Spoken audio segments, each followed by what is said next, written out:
friends, welcome to my channel.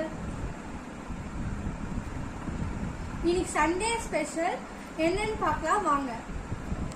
Mutton soup, egg, pachadi, cake, Cola உருண்டை, அதுவும் மட்டன்ல பண்ணியிருக்காங்க.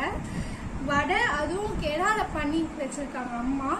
அப்புறம் ஃபிஷ் ஃப்ரை, பொட்டேட்டோ சிப்ஸ், அப்புறம் சிக்கன் பிரியாணி. எப்படி இருக்குன்னு சாப்பிட்டு சொல்றேன் வாங்க.